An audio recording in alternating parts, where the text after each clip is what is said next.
Jesus is a friend of mine. Jesus is my friend. Jesus is a friend of I mine. have a friend in Jesus. Do you want to die, Sydney? Your mother sure didn't. Fuck you, you creep. Please don't. Jesus wept. Now the sheriff, I got him. I got plans for you. I'm gonna slit your eyelids in half so you don't blink when I stab you in the face. You don't know what death is. I like to dissect girls. Did you know I'm utterly insane? Hey, you're listening to episode 24 of Blood, Guts, and B-Movie Trash Talk, where we watch and review movies that you do not have time for.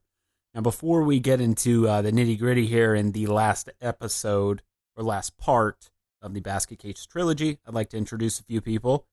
Steve, don't skimp on the sexy Norman. How's it going? Pretty good. How about you? Fantastic. Good. Danny Vasquez, not Vasquez. Hey, Trevor. Danny Lala Vasquez. Lala, what the? Oh, Jesus Christ. All right. Allah. All right, folks, let's get this over with. How are you, Trevor? I'm doing great. Thanks for asking. And lastly here we have Kyle. Ooh, that was How are you, that Kyle? was a good introduction. I was like, damn, that's it. I was having a good day, but now, fuck. All right, let's redo that. So, lastly here, we have Kyle, John Connor, and his last name, I can't remember it. It's Cardeneres. Well, no, It's Cardigan. It's Kyle Cardigan. You got to roll your R's, guys. Kyle Cardigan.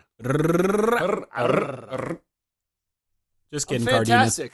Cardenas, Good to be here. am I saying that right? No, it's Cardenas? it's Carnitas. No, not even close. Mmm. I'm gonna give you the super authentic pronunciation just one time, but don't ever use it because it's dumb. It's Cardenas. Somebody put that in geez. put that in a drop. Kyle pulled pork, soon to be Vasquez. Mm-hmm. So, Join the Brotherhood. so we have a great episode here. We're going to wrap up the trilogy of Basket Case. Yeah. Number 3. Basket Case 3. Put them 12 babies to bed. Oh, now, before we jump into the review, we like to just kind of give our recommendations as to whether or not you should watch this before we jump into actually spoiling it. So, quickly here. This is still a Henenlotter, right? Yes, he Oof. did all 3 of these. God damn. This seems like something somebody was like, can we get some no-name Joe to just direct this so we can keep the rights? Right? I couldn't find a budget. Could you guys? I couldn't either. I looked. We're just going I'm to gonna- assume it was less than the second and more than the first? Yeah, All right. I'd say it's like a happy medium. But just to kind of give you an idea what you're looking at here, I'll read the back of the box. Yeah, you read the back of that box. Now, he's back, he's bad, and he's a dad. Wow. Yeah. Now, Belial, everyone's favorite beast in a box, is back in this sensational sequel to the witty, macabre horror series. Little Now, this time presumptuous. around, Belial and his equally unusual bride are about to discover the perils of parenthood, following a wild road trip with Granny Ruth and her unspeakable family of freaks. The mutants, Mrs. Belial, delivers a litter of bouncing mini monsters, but the blessed event turns to a nightmarish ordeal when the police kidnap the little critters, causing Belial to go on a shocking rampage in this new fiendishly created mechanical body. Oh, God. Oh, Jesus Christ. Wow. Crawling with special effects straight out of your wildest nightmares. This cult horror hits the ultimate for fans of the truly outlandish. Now, that is one of the worst back of the boxes I've ever had to read. But it also don't sums know- up everything about everything about the movie. You don't need to watch it now. Yeah, I'm I'm actually reading it from MCA Universal's release, VHS release, but they don't know how to use any type of punctuation or anything of that. They ran out of They budget. don't know when to fucking begin a sentence or end it. They didn't have the budget. Well, But yeah, you guys, did you say you have the budget, Danny? No, I said they didn't have the budget. They ran out of money when they were writing that. Yeah. Okay, I get you. Yeah. You're making it funny. Well, Sneaking and one in. I think too. This was filmed around pretty closely to the second one, and I think because of how I talked about in the second episode that Henenlotter, in order for him to move forward with Frankenhooker, he had to He had to ship produce these out. two. So I think they just filmed them Back to back. essentially back to back. Because Jesus Ass to Christ, ass. if Dwayne gets any fatter and old looking. Yeah, if you look at the release dates, part 2 was 90 and part 3 was 91. Yeah. Yeah, so they filmed these back to back. But let's jump into whether or not you recommend this. Steve, what do you think? I don't recommend it, and I don't know why you bought the fucking Blu-ray. Well, unfortunately, I bought the Trilogy box set, and Oh, it I came see. with 2 and 3. But how about that's all you got, huh, Steve?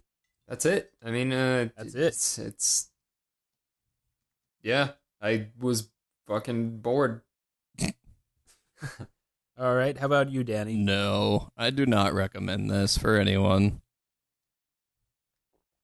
That's all I have. Any reasons? No reasons why? Well, unless you are into watching shitty movies like we are, and we are all saying no to this, so it's a shittier movie, then no, I don't see why anyone would actually watch this. Well, it's not the worst. I mean, to clarify, it's not the worst movie we watched for this, but there's much more entertaining story in a gay porn, so... See, the reason why I ask you guys why you don't watch it, because when you look at the cover of this movie, it looks fucking great. It does. It's got a little crib, right? Full of Yeah. Belials. Yeah. Yeah. How about you, Kyle? Where are you at with this? I'm going to say no. And I kind of touched on this in a prior episode, but I'll kind of reiterate. So I'm going to compare this to the Evil Dead trilogy in that. Hold on. Before you, Holding. what the fuck? Holding. Oh, no. Evil Dead, super low budget, and it kind of didn't really find its audience till well after it was released. Same thing with Basket Case. Evil Dead 2, Sam Raimi took it up a notch. He added some comedy to it. He kind of rounded it out. Not as great as the original, but actually really enjoyable. And Evil Dead 3 shits the bed. Yeah, and Army of Darkness became so self-aware it was just a comedy, and that's what I'm saying. Movies lose their greatness when they become so self-aware that they're trying to pander to the audience, and that's where this movie shits the bed. I like it. Gotcha. Nice. Well, hate me, but I say I do recommend God it. damn it. Now, here's the deal. I'm not recommending this to somebody who is a somewhat frequent movie goer. I mean, we review shitty movies, and if you watch shitty movies or you're listening to this podcast, you probably enjoy them a bit. Now, the reason I recommend this is because Belial has 12 children in this. Mm-hmm. And I hate to spoil that for the people, but he does, and it's fucking ridiculous. Well, and that is definitely the best part. And that is and then Belial, he dabbles in a bit of rock and roll band. First off, Alien fans, Kyle, Danny, what is that Power machine loader that Sigourney Weaver? Jesus Power loader. Christ. Come on, man. We're gonna talk. I'm gonna talk about that at the end. But yeah, What is it called? That's all I'm asking. It's called the Power Loader. Okay, the Power Loader. I forgot. Damn it. So there is a version of the Power Loader in this, and it is ridiculous. So out of sheer entertainment, I wasn't completely bored, and I've seen fucking way worse. So Well, yeah, that's if you're true. into I mean- movies, give this a watch. Yeah. But there's so many parts that should have just been cut out. This should have been like a 40-minute movie. That's true. You guys, Like, let's It's take true. the retards driving. Like, Yeah. I'm a little bit offended Personality. that you said Alien fans. Maybe I don't have an Alien T-shirt. I like Alien. No. I wasn't referring to the Alien fans crowd, but I was asking Danny and Kyle, who, if you listen to the B-roll, Oh, I are did. very big Alien fans. So I was asking them what that mechanical device was that Sigourney Weaver used to fuck some aliens up. Powerloader was the answer. So I don't recommend this to the Alien fans per se, but I do recommend it as a B-movie connoisseur. All right, so we're going to take a short break. If you like Alien, you're going to love this movie, and join us on the other side. Motherfucker! Scream at us on Twitter, Instagram, and Facebook at B-Movie Trash Talk. And don't forget to visit the website at www.bmovietrashtalk.com.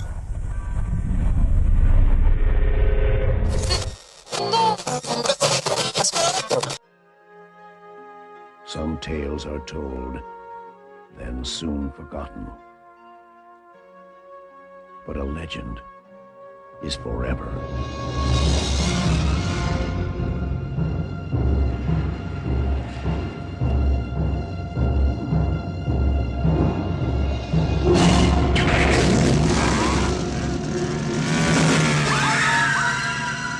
Leatherface, Texas Chainsaw Massacre 3. Now, from the producers of A Nightmare on Elm Street, the real terror begins. Okay, so we're back. We got a fucking garbage can to review. Now, Steve, where does this fancy movie pick up? Starts out, Dwayne is in some kind of mental ward portion of the freak house, and he mentions that he can't hear his brother anymore. Yeah, from there, though, it turns out that it is just in the freak house. They have like a West Wing type thing. And, Yeah. You haven't seen Belial yet, but his freak woman's baby belly bursts, so they take her show on the road, and you get introduced to Hal, and apparently his kid is an inventor, little Hal. Well, we're jumping. Yeah, hang on. Well, so I would like to point out that the first, and I timed this, it's literally the first like 5 minutes and 50 some odd seconds of the movie is the last 5 minutes and some odd seconds of the second movie. Shot for shot, they literally just cut it, and they're like, oh, in case no one knew what was happening, they were just like, oh shit, this has to be longer than an hour, and they just stuck they almost needed 6 minutes of that. Right. Oh my god. So they We know we just released the last one 6 months ago, but in case you forgot. Yeah. In case you didn't bother watching it, here's another one. And then they introduce every single person down the bus when they're taking that bus ride, which was fucking awkward. And then they bust out into that musical scene. Yeah. Oh, yeah. Yeah, but, well, first off, when we see that Dwayne he's boxed up because he went crazy and killed that his crush or whatever in the second one, Belial wants nothing to do with him because of the whole sewing them back together ordeal. Right. He's struck some sort of nerve. Granny Ruth. Yeah, Granny Ruth is essentially like put him in a straitjacket throughout about 2/3 of this movie because he's psychotic. It was probably the least appealing straitjacket I've ever seen. It was kind of baggy, kind of not as nice, we'll say. Yeah. So they take this fucking road trip to Hal, who is the only doctor that would be able to work on a freak. I guess because Hal has a child that is a freak, and it's actually Granny Ruth's child that she had pawned off on him when she was a youth, correct? Mm-hmm. Yep. All right, so we find out that Little Hal is his name. Little Hal is this massive, crazy inventor, and he likes inventing things, and he's going to assist in the birth of Belial's children. And he's like 9 feet tall. Also, he has 65 arms. And yes, 65. And he's a giant purple blob. Yeah, he's a healthy dark purple. Yeah. And yeah, so yeah. He's kind of Okay, like so- the giant slurm monster, but purple. Yeah. I see what you did there. Mm-hmm. So Yep. So where does this movie go now that they make it to Howl's? You mean when she breaks How- her water and all of a sudden fucking Lake Tahoe like squirts out of the bus? Well, no. What? Well, what? That part's pretty also, good. so the bus makes it to Hal's, and Granny Ruth comes out with all of her freaks, and this is where you learn that Hal Jr. is actually Granny Ruth's son. Mm-hmm. Yes. And she's excited to see him, but this is where you also learn that he's going to help in the procedure and Right. delivering Belial's kids. Now, Belial hates doctors, as we all know, and so during this process, he completely fucks up Hal's face, and so Granny Ruth has to proceed with the birth. And They have to inject him with Windex to knock him out. Windex, yes. Yeah. Now, I feel like we're missing something here. What is the conflict in this movie? We know that there are corrupt police that are wanting to make a quick buck. The police want to make $1 million because these guys are worth $1 million. Also, Belial fucking hates doctors and hates Dwayne now too. Belial hates everybody. The police want to make $1 million, and the sheriff has a daughter named after Trevor's grandma, Opal. Yes. Okay. Yep. All right. That's what we got. Well, so yeah, I mean, one thing that we're also forgetting here too is that the cops haven't shown up at this point yet, but they have to show the surgery scene every time in every movie. Did you guys catch that? In 1, 2, and 3, they showed the surgery scene where he's getting separated. Yeah, I was gonna say that. And it's the same. It's the same exact scene, cut and paste again. Yeah, you have to pad the movie to make it to 1 hour and 29 minutes. You have to put like 15 minutes of other shit. Yeah. And you could tell. I mean, Henenlotter is fucking bankrupt on ideas at this point. Well, I think too that they add that backstory to just give people the ability to go watch this movie without having to see waste any their other lives on watching the others. Yeah. So I mean that's just common in movie making. Period. When it comes to like trilogies or even sequels, you have to have some sort of exposition or backstory. Yeah, but there's flashbacks, and then there's literally cut and paste for 6 minutes straight. Like, sure, that is annoying. I agree. with you. Yeah. And there's one thing we did forget, and it's tempting to rush through this movie because I think we all kind of feel the same about it. But as Eve is giving birth, Granny Ruth actually frees Dwayne from his straitjacket and gives him a chance to be free. She's like, "I'm trusting you that you're gonna be here for this birth," and Dwayne fucking bolts instantly out of the window. He's like, "Fuck this, I'm out of here." He's still on his "I want to be free, I want to be a normal person" quest. And he runs into Opal, and then also several cops from the local jail, and they toss him in. Yep. Yeah, they toss him in, and the daughter of the sheriff, he kind of has another. At the beginning, he has kind of another crush on another woman, which is her. Yep. Yeah, and Opal.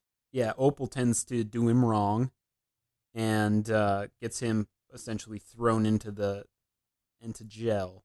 And this is where the cops find out that him and his brother Belial are worth $1 million. Yep. And so they're gonna put together a quest to go out to the retard farm house and snag up Belial, and they find way too much that they can handle just by going in there and seeing all the freaks, and also seeing that Belial has spawned 12 evil little Belials. Yep. Mm-hmm. And so what they do is they fucking put a sawed-off, it wasn't sawed off, but they put a shotgun in Belial's girlfriend's face and blow her head off, pretty much. yeah, so they shoot and kill Eve, but they were like, "Oh, it's Belial. I killed Belial." Yeah. Yeah. Yeah, so they actually... Common mistake. Well, it doesn't make sense because they want to get this reward, and so they shoot what they think is Belial, and they don't take his fucking limp carcass Right. as a tag to get the reward. How are you They going to just prove leave it? They take the babies, though, because they think the babies are going to be worth money. Plus, one thing that we forgot to mention while she was giving birth, little Hal has like the most awkward screaming scene I think I've ever seen in a movie, where he's... Oh, when he's got the video camera? videotaping. Dude, I liked it. I did too. That was actually that was like one of the best scenes. That was... Yeah.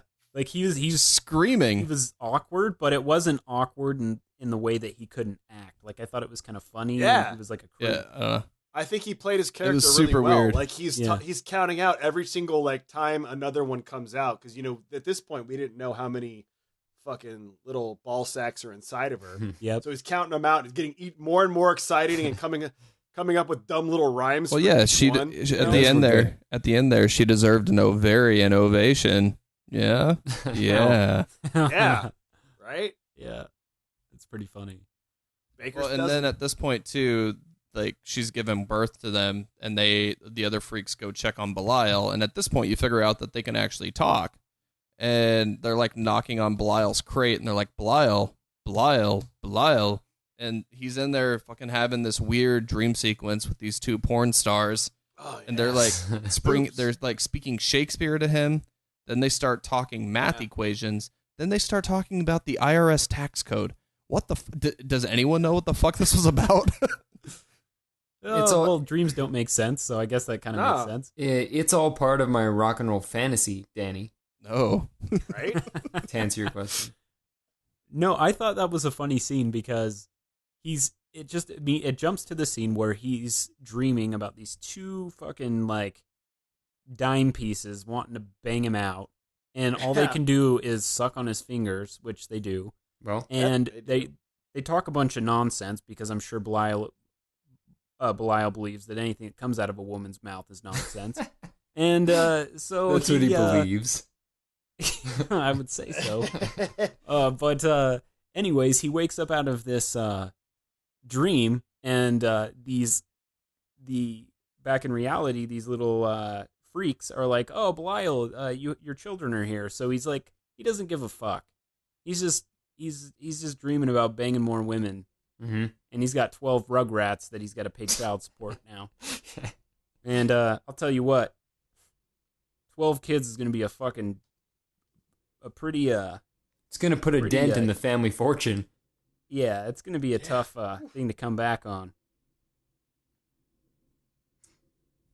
All right, so she shits out all those kids. Now, while this is happening, Dwight's sitting in the cell, and the cops decide they're going to go kidnap the little critters, which they go and do.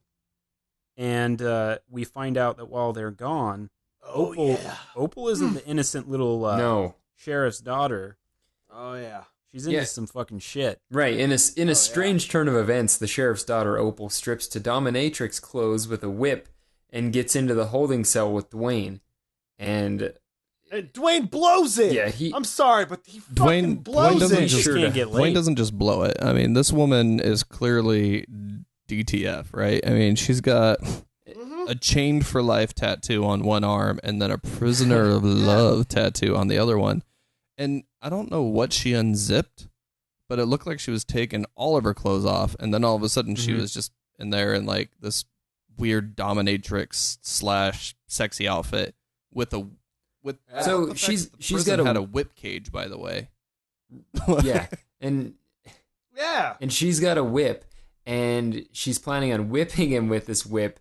But when she touches his side and it tries to heal to her hand, she's like, "Ugh, what is that?" Even though she's gonna whip him, and his back's gonna look that way anyway once it heals. Yeah. Then all of a sudden she's not having it. Yeah. Oh, I didn't cause those scars. I don't want them. Yeah. Previous scars. He explains what they are to her, and she's kind of like thrown off. And before they can proceed with their weird whatever the fuck they're going to do, the sheriff comes in and notices his daughter's being a whore again. And I guess this is a common thing for her. I think that was the best part. Again. I thought that was the best part. He comes in there and he's like yelling at her to put clothes on. Then he's like, "Who are you?" And he's like, "Oh, I'm Dwayne Bradley, blah, blah, blah." And he's like, "Okay." And then he goes back to like, "You're a whore. Put your clothes on. I'm not getting you a pony. You're grounded." A pony. Right? That's right. Sends her away, and that's when Bailey and Baxter arrive with the babies that they've stolen. Yep. Yeah, so they have the babies, and the sheriff's daughter, Opal, snags one of them and says that she's going to keep it as a pet. Yep. And she goes and rubs it in Dwayne's face, and this is where Dwayne realizes that Belial's had his children, and that he's a new uncle, and he's happy to be a new uncle. But they have also told him at this point that Belial's dead. Remember, they said they shot him, so he thinks Belial's dead. Yeah. Right. Yeah. So he definitely thinks Belial's dead. Now, what happens here after she's flaunting this baby Belial in his face? Doesn't Belial and all the mutants come to retrieve the litter? And this is where Belial single-handedly destroys the whole police force. Yes. And he causes the sheriff to shoot his daughter in the stomach, who falls and sits on one of Belial's babies. Mm-hmm. And the baby smashes it. The baby burst open like a gusher. Like, yeah. Like a fat kid tearing open a pack of gushers. That baby just squirted everywhere. It's true. Yep. So, Dwayne gets out of the cell, I believe. Yeah. Mm-hmm. She Now, comes and after- lets him out because he's freaking out that she wants him to stop the whole killing and everything, and so she comes back and lets him out. If I remember correctly, I kind of stopped paying attention. No, that's right. That's right. Yeah. I did write down one line from this movie. I got to back up a little bit because I was pretty impressed by it. I don't know if you guys caught it, but like some of the most epic alliteration happens at the sheriff's station. And it is, he says, "Bailey, you book the Bradley boy. Baxter, take the bassinet of baby Belial's and back. Get Brody to come by. Where's Brennan and Banner?" That's pretty good. Bowling. Bees. Yeah. All the bees. That's pretty impressive. One thing that I wanted to say also before we got into them getting killed was, so they have two cops talking about the freaks and stuff, and one of them looks like Jim Leahy had a baby with Steve Buscemi, and the other one looks like modern day Val Kilmer. Fucking ridiculous. That's true. Oh man. Nailed it. All right, so after Belial completely obliterates the officers, he decides that he's going to take the trip on the road and kill the two remaining cops because he finds out that the two cops are still alive, right? Yep. Mm-hmm. Now, I don't know what the fuck they do in their spare time, but they're both obviously hungover and laying in bed naked. And the first officer believes that he's greeted by, is it Opal? No, so I don't know if it's Opal, She's but been you're shot to shit. Yeah, well, yeah, you're forgetting one part here. This is the part where you see them go to the fucking warehouse that apparently they have. Who knew they had a fucking warehouse? And little Hal is concocting this weird buzzsaw power loader. Oh yes. And Dwayne, They show the claw. yeah, they show the claw It's hand. the claw, like the bad guy off Inspector Gadget. It reminded me of. And then he goes up to Dwayne. Dwayne grabs the thing, like the fucking blueprints, the specs for it, because Hal apparently made specs for it. And then is showing Belial and explaining how everything works. And Belial's like, "Oh yeah, that's great. I know how to do all of that shit." It was like, what the fuck? And then that's when you see the guy get murdered in bed. Okay. Yeah, you're right. So they're setting up the massive, ridiculous machine that Belial's going to be hosting once we get in the later part of the film. But Belial goes on this revenge twist because he finds out that his girlfriend was killed. And he hides in bed with the are cop. responsible for it. Yeah, so this is what I was talking about. He hides in the bed with the cop and wakes the cop up, and the cop thinks it's some fling that he has, and I think it's Opal. It might be. I don't know. She's a whore. I think Who he knows? thinks No. it's Opal. It's Belial, isn't it? Well, No, it is Belial, but he thinks Trevor's, it's a woman. Yeah, Trevor's Oh, saying yeah, he exactly. might be thinking that it's Opal because she's clearly just reeking up the whole fucking sheriff's station. Oh, Yeah. yeah. Yeah, so Spreading it around.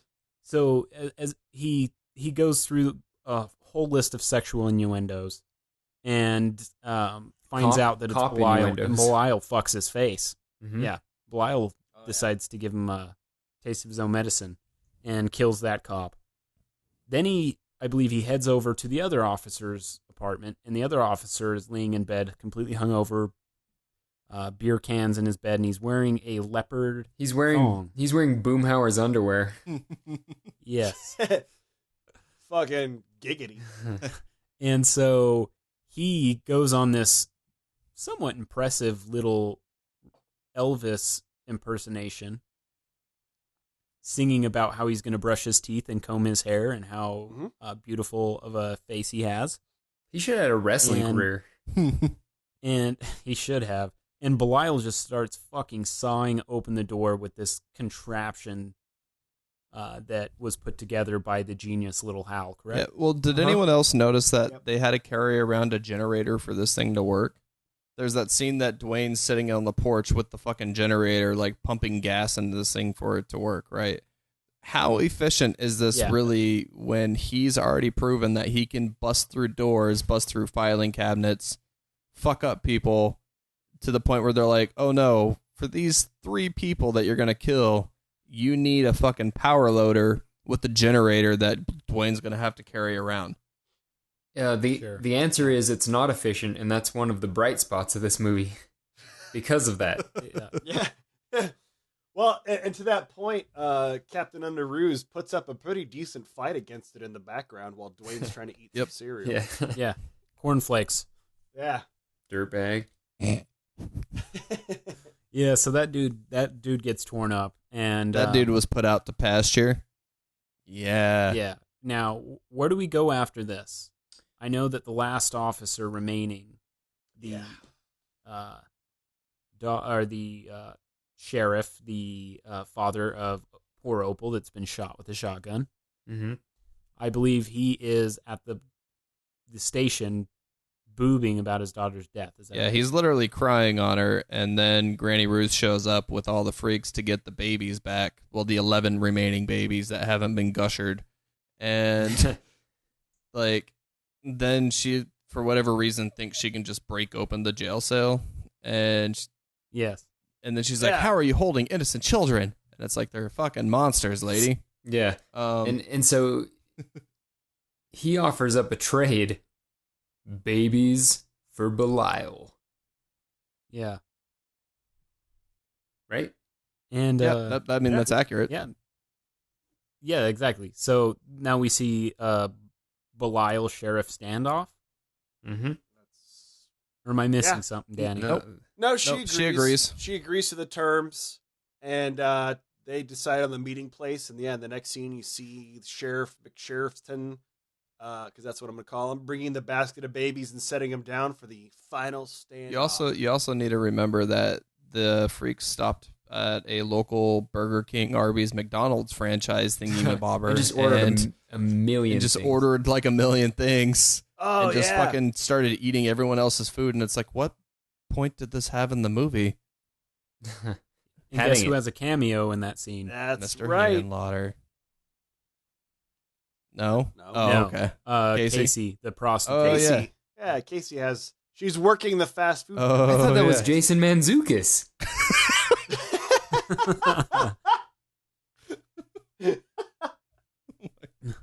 Anyway. I could understand why you would make that mistake, but no, it was Casey. Well, then this movie's and going what's down. funny too is it's funny too because Ruth is trying to order food for the freaks while they're just having a free for all, eating everybody else's food and shit. It's like, yo, if you were just gonna come in there and fuck shit up, why bother ordering anything? Just go in there and fuck shit up. And why are you hiding these freaks in an attic and in a bus with drapes when you clearly take them out to fast food joints? Right. Like, I don't. Yeah, it's ridiculous. At this point, she just doesn't give a fuck. And order more pies than you do like hamburgers. Yeah. Right. That's not healthy. Well, Steve, let's talk a bit about the Belial sheriff standoff. Okay. Now, what'd you think of this? And Kyle and Danny, you may put your 2 cents in here. But what do you think of this fucking contraption that has been put together for Belial to operate? Did you like the little furry dice that hang from the rear view of the machine? I did notice that. Yes. Well, as you guys might or may not know, I'm a big style over substance kind of guy. So I thought that this elaborate, basically like a Rube Goldberg machine was just what the doctor ordered. It was very inefficient. It was clumsy, but it was fucking cool. And yeah, that thing could barely fucking walk. But it had that thing could move forward in in 6-inch it had increments. steel trap doors to cover his face too. Yeah. Yeah. And the sheriff takes a shot with the shotgun and the door closes so it doesn't hit him in the face. Right. It's and pretty funny. The sheriff fights this machine with the strength of 50 Steve Austins. He tips it over at one point. He stone colds that motherfucker. It was like a mix between Krang and a power loader, and it was fucking. Yes. It was like this weird Krang power loader mix, and I was like, who's gonna get sued and how quickly? Like, that's the only thing that I could think of. Yeah. The answer was no one watched this. Not even the inefficiency of the power loader, which I can agree with Steve has some greatness to it, but what fucking sheriff shows up to a fucking showdown with a shotgun that only has one shell loaded in it? Yeah, fucking bum. Well, they clearly didn't know how to use guns in this. Remember the one officer in the previous scene where they all get fucked up? He's loading the gun upside down. Like, did anyone else catch that? Yeah. Like, the pump is on the top, and I'm like, do you not know how the gun works? And he clearly didn't, because he lowered it, didn't shoot Belial, then shot Opal. But they don't know how guns You're work. supposed to just place. slide the bullet down the barrel, right? Yeah. From the front. From the front. Yeah. Isn't that how muskets work? Still the same, right? Well, yeah, and we didn't touch a lot of base on that whole scene where Belial kills all the officers, but there were some pretty cool special effects in that. Mm-hmm. Yeah, it's true. Especially when he strangles that one officer and his eyes his eyes are popping out of his head and his mouth, teeth are popping out. Yeah, when he killed skinnier Louis C.K. Like, that's yeah. Yeah. So this Belial versus the sheriff, how does this turn out? It's quite a disappointing match. It's like when you heard that Kimbo Slice was fighting, and then he got his ass beat. You know, like, Belial has this fucking machine, and the sheriff ends up just grabbing the robot legs and pulling it, tips and it falls over. out of it. Yeah, he just tips it over. Well, and the officer does meet his demise, however. Now, would one of you fine gentlemen like to go over how that happens? He falls in a basket of Belial's and the movie ends. And they eat his face. Yeah, they fuck him up. Yep. Yeah. And they all have ball sack suction cup action too. Danny, I'm sorry to say, you're wrong. The movie doesn't end there. Well, thanks, Steve. Please let us. There's a talk show. No, that's not the final please, scene. You're right. please let us know how it ends. What is it? Is it Ronaldo? Ronaldo. It's Ronaldo. Geraldo Rivera. Which is Geraldo. Yeah. Exactly. And totally. Yeah, the freaks, and they got these gals, and it turns out it's all a ruse because the real freaks show up. Granny Ruth just flexes those big old nuts and just says they're basically just taking this shit over. Yeah. And if you don't like it, get out of the way. So right. It's completely set up for a whole nother basket case. Thank God. Which never really Thank God happens. it never happened. But yeah, it ends. Which I don't know. I think we did a terrible job going over this fucking movie, but I think a lot of the reason was due to the fact that it wasn't the greatest of the three. We did just as good a job as the director or the whoever wrote this. Probably the same guy did. Yeah. So I think we did it justice. I'm just gonna throw that out there. Yeah, I agree. I mean, for how bad it was, I think we did our best. Mhm. I had some beers to help me along the way. So Nice. That explains why you're so subdued tonight, Kyle. So, Steve, Normally is there I'm feistier. is there anything particular that you'd like to add here as far as you'd like this movie? Well, I think that you're going to like this movie, guys, if you like freaks and the women who love them, baby Belials, seeing the monster version of 101 Dalmatians, and weird geometrical lecture sex dreams involving a monster being fondled.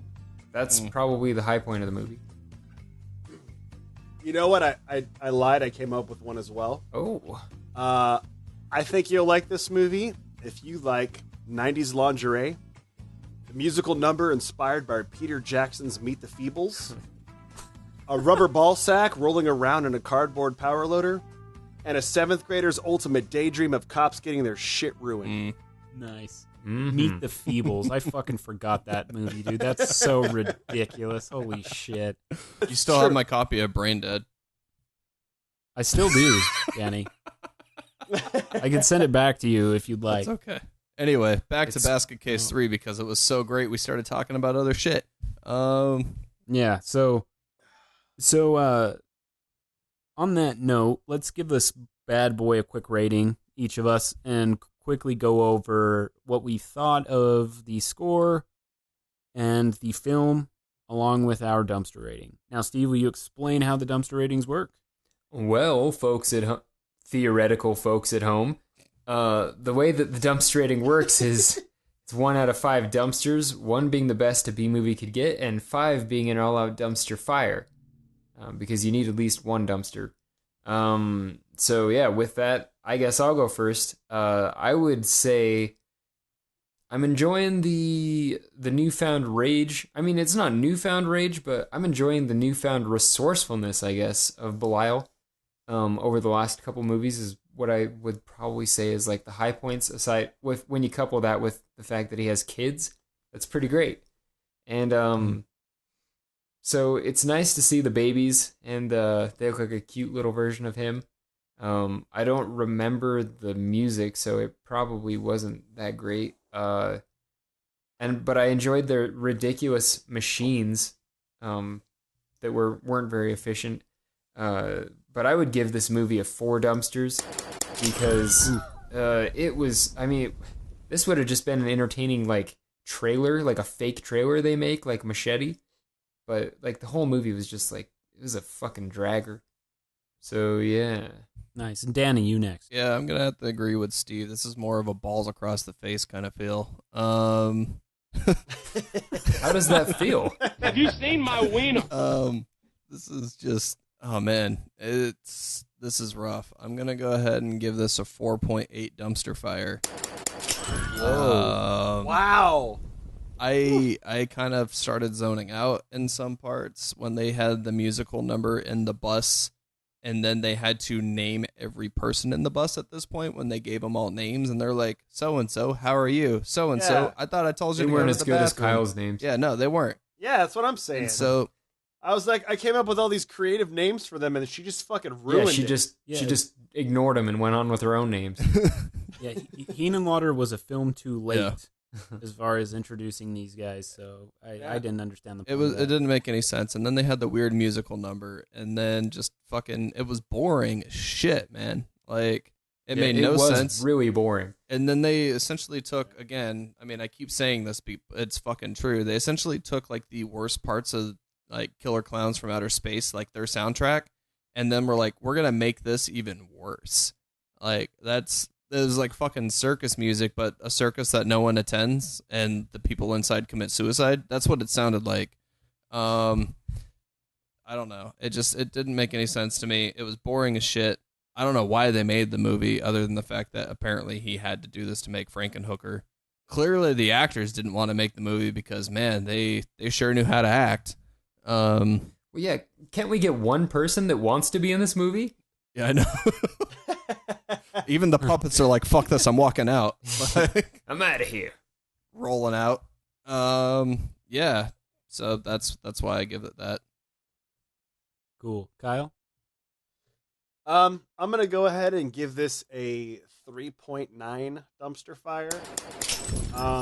Because if I want to give something a 5, it has to be just like it has to be so bad I can't even make a joke about Like it. Night of the Demons. Yeah. Wait, hang on. Or Final Exam. Right. So, there were some it was bad. It really was bad, but I still had a couple moments to laugh about. And overall, it just, it falls flat on so many levels, and it could have been actually a pretty decent movie if they had really put a lot of thought into it, but you could tell they were kind of out of ideas, they were out of gas, they were ready to be done with it. And so there's a few gags.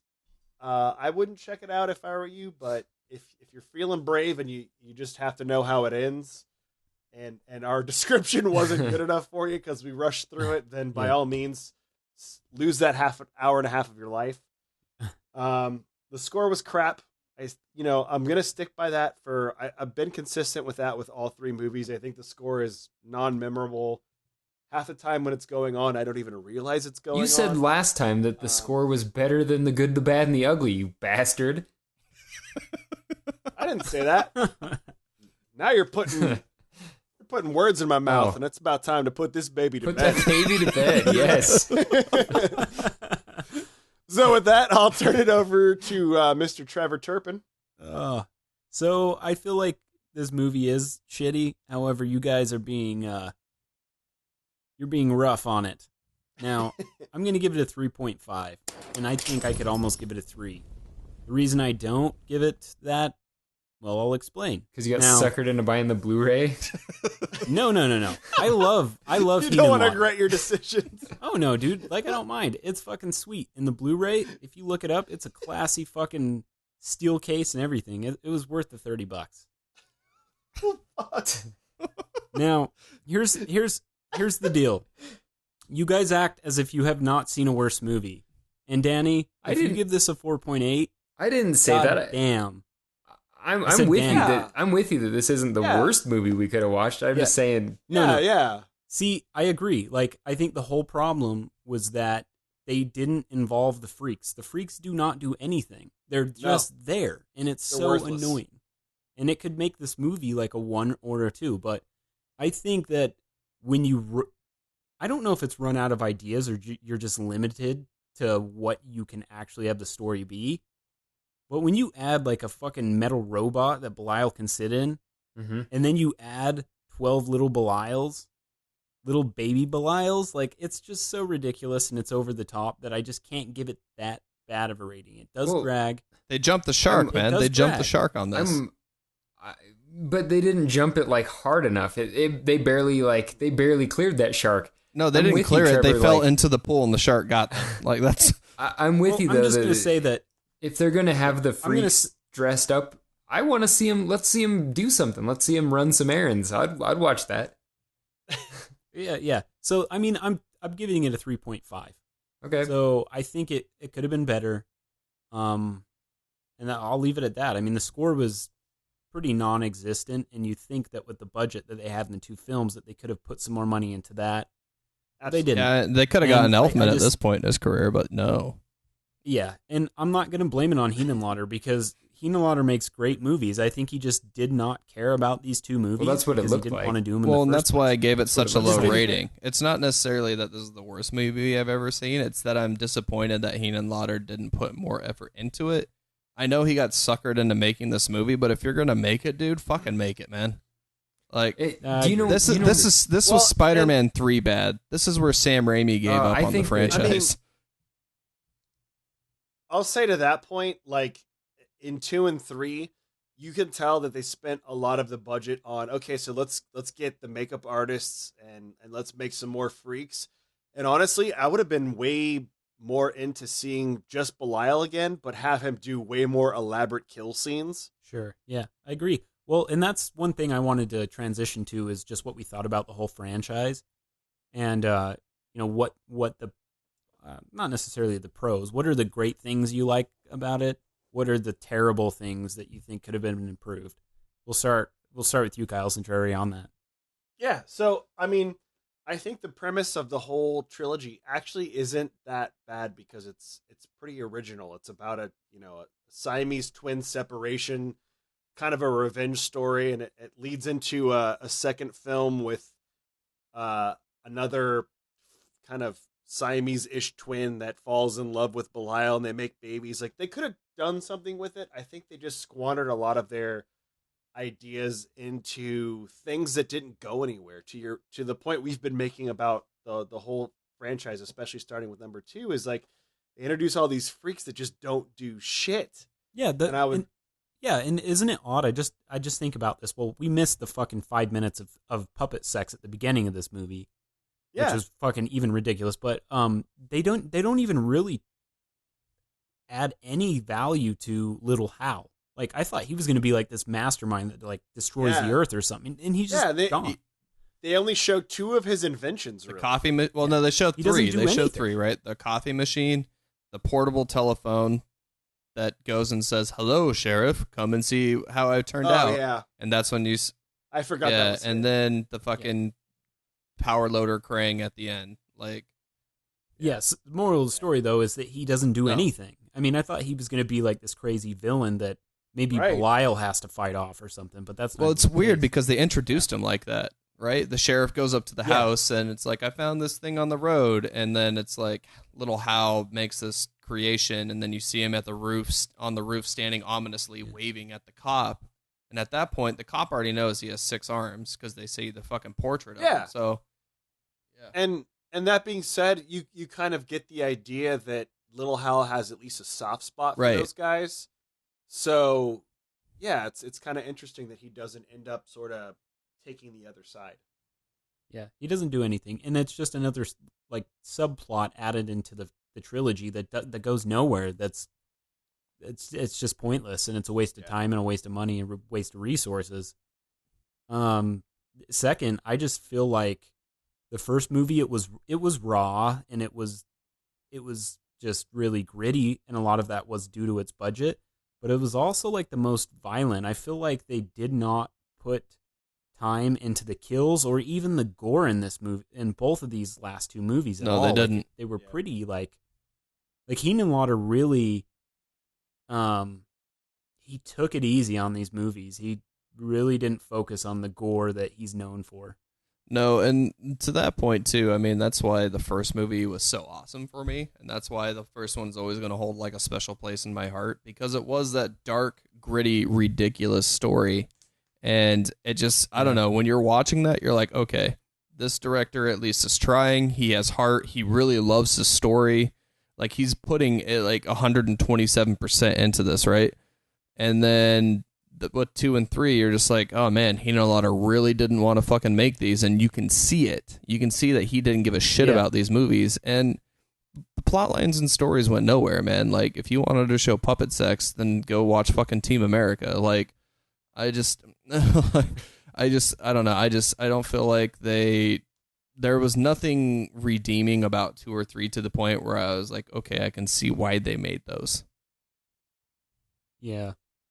Yeah, I mean, and even some of the additional freaks that he introduced, like some of them are kind of cool, but some of them you can tell it's like, oh, they just took fucking rubber worms and fucking stapled it to this guy's face, more or less. You know, like they just, some of the character design was actually not flawed, that great considering he had like a great budget.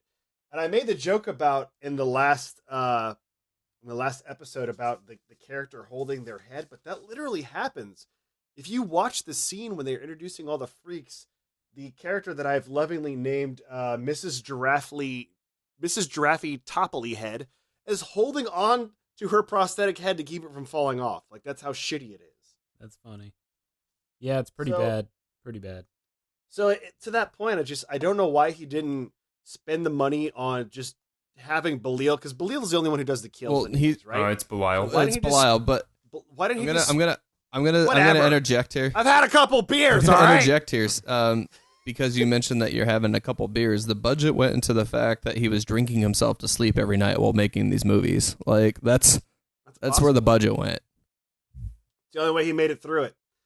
But no, like he could have spent the time and the money on making Belial just do some epic kills, and instead I think he squandered it into these like side characters that are they just don't do shit. Yeah, well, he could have just easily spent the money on all those other characters and just put them into the story, had them kill, had them make them badass. Yeah, like even if they become protagonist or like antagonists towards Belial, and like, well, you know, like point, some way making them the bad guys, and like they don't. He doesn't do that. They're irrelevant, so it's terrible. Well, at what point do you not go, okay, we've made like 25 random monsters that you're only going to see like a handful of them more than once. Like, what's the point? Why waste your time and energy on that when you could be putting that time and energy into the story with like 6 main monsters or something like that? I agree. Yeah. Hey, Steve, what do you think? Like, well, to add anything? Basically, I think that the Basket Case movies are a young man's erotic journey following an openly gay man showing his favorite wicker basket around New York.